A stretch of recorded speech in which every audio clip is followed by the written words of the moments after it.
Hello guys, this is पूजा साव और आप मुझे सुन रहे हैं सीएमए वॉरियर्स पे।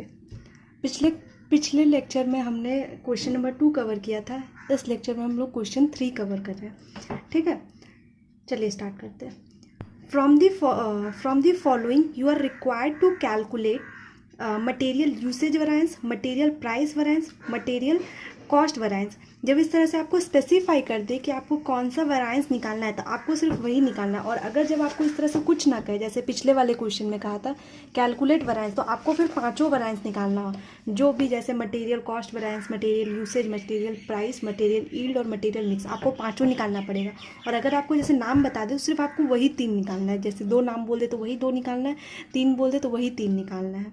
ठीक है, चलिए अब क्वेश्चन देखते हैं। क्या बोल रहा है कि क्वांटिटी ऑफ मटेरियल जो परचेज्ड है, quantity of material purchased 3000 unit, value of material purchased 9000 unit.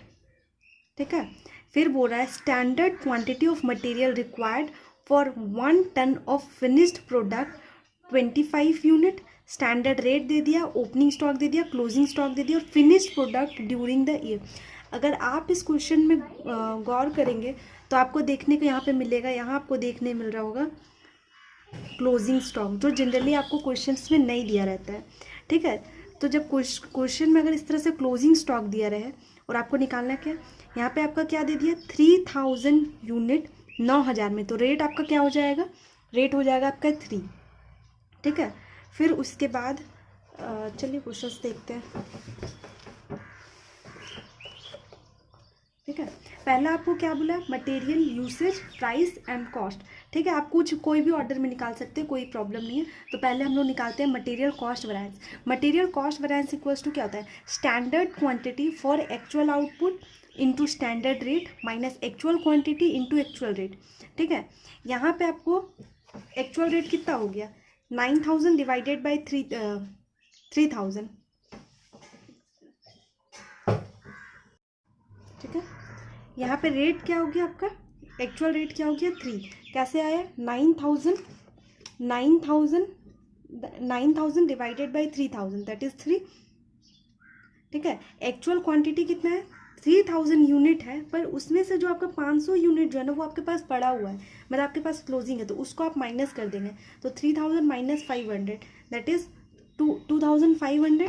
Standard rate आपका कितना दे दिया 2, स्टैंडर्ड रेट यहाँ पे 2 ले लिए। स्टैंडर्ड क्वांटिटी आपका क्या हो जाएगा, स्टैंडर्ड क्वांटिटी देखिए यहाँ पे क्या बोला है, standard quantity of material required for 1 ton of finished product is 25। बोला 1 टन में जो आपका स्टैंडर्ड क्वांटिटी है कितना बनता है फिनिश प्रोडक्ट 25 यूनिट। मतलब 1 टन अगर आप क्वांटिटी लगाते हैं तो उसमें 25 यूनिट का आप फिनिश्ड प्रोडक्ट बना सकते हैं। ठीक है, तो हम लोग को एक्चुअल में बनाना कितना है, finish production during the year 80 ton.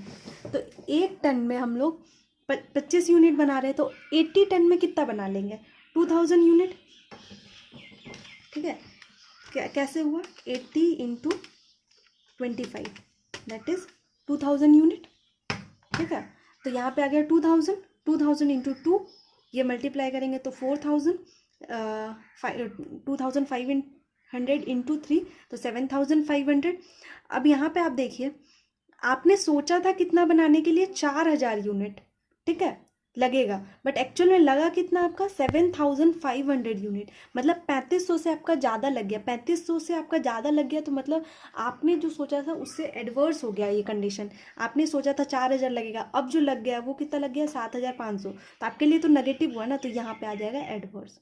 Material price variance क्या होता है, एक्चुअल स्टैंडर्ड जिसका होगा वैरिएंस उसका लेंगे डिफरेंस। तो ये किसका वैरिएंस है, प्राइस का वैरिएंस। तो यहाँ पे प्राइस हो गया standard price minus actual price. Standard price कितना हो गया आपका, स्टैंडर्ड प्राइस अभी हम लोग निकाले थे, यहाँ पे स्टैंडर्ड प्राइस देखिए 2 दिया हुआ है, एक्चुअल प्राइस हम लोग निकाले थे 3, तो यहाँ पे 3 ले लिए। एक्चुअल क्वान्टिटी आप अपना कितना हो जाएगा 3000 माइनस 500, जो यही वाला सेम है आपका, ये निकल जाएगा 2500। सोचा था आपने 2 रुपये लगेगा स्टैंडर्ड प्राइस, बट एक्चुअल में लगा कितना 3, तो ये आपका क्या हो गया एडवर्स। ठीक है, फिर अब क्या निकालना है, मटेरियल यूसेज वैरायंस, मटेरियल यूसेज वैरायंस क्या होता है, जिसका होगा वैरायंस उसका लेंगे डिफरेंस, तो जिसका होगा वैरायंस, तो वैरायंस कितना है, किसका है, यूसेज का, यूसेज मीन्स क्वांटिटी, तो standard quantity minus actual quantity, कभी भी क्वांटिटी जो मल्टीप्लाई होगा वो स्टैंडर्ड प्राइस से होगा, और प्राइस जो मल्टीप्लाई होगा वो एक्चुअल क्वांटिटी से होगा, ठीक है। प्राइस में हमेशा स्टैंडर्ड लेते हैं और क्वांटिटी में हमेशा एक्चुअल लेते हैं, ठीक।